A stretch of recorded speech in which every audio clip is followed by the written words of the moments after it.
This is something that I didn't expect because there's so much evidence and information and things that are coming about that this story kind of just wraps me into it. So, what was it about this story that sucked you in yourself? Well, I'd read Errol Morris's book, and I'd read Fatal Vision, Joe McGinnis's book, and I had seen some of the documentaries that are done on television. And I thought to myself, this is going to be a challenge because it's been litigated so much in the public eye. People have already set their perspective in stone. I thought it would be an interesting challenge because I sensed in the counter narratives of guilt and innocence a lot of gray areas.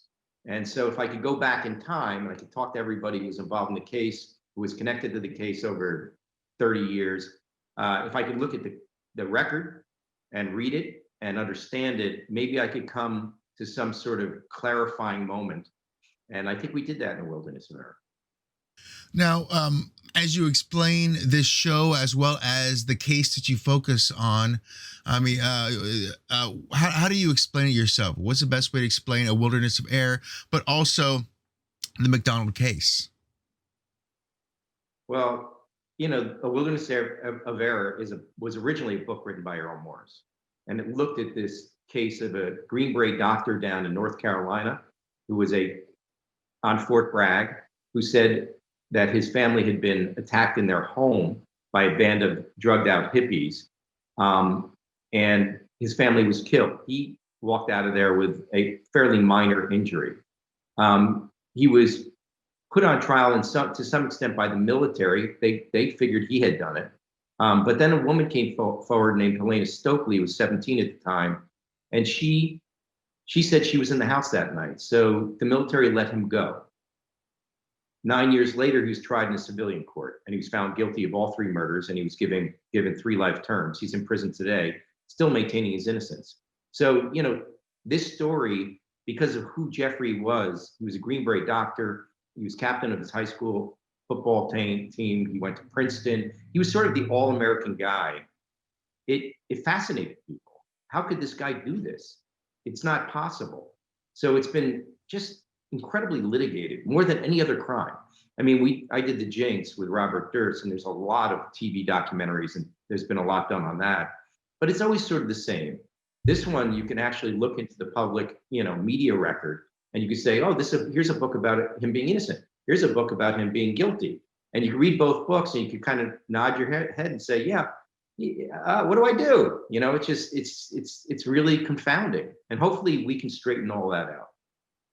And you know, when you go into the book and you find information as well as getting ready to shoot this and edit something like this together, are you still surprised by the amount of possible new information that could arise? I mean, when you read the book and the fact that Errol had found more things past, as well as maybe even as you move forward, you kind of glean onto some things that maybe they didn't glean onto as well.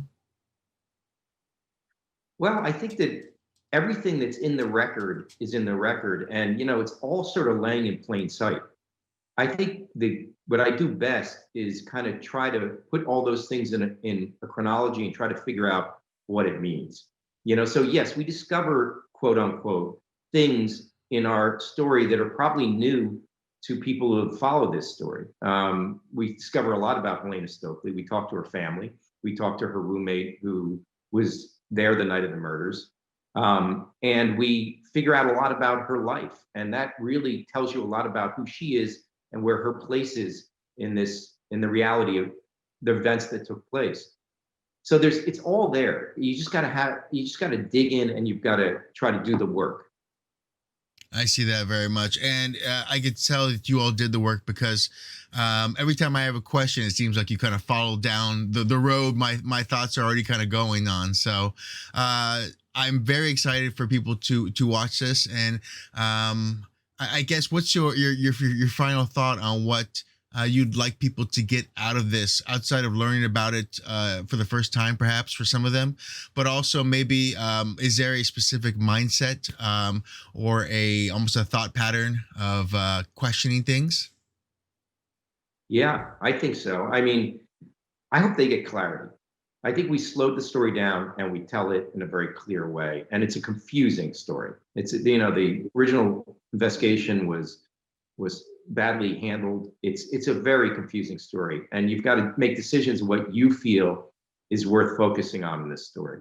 And then I think if we could just get people to understand that when they're watching popular media on stories like this, they have to be intelligent consumers. They've got to actually think about what they're watching, think about what they're reading, and do their own thinking about what they believe is true and false, and guilt and innocence.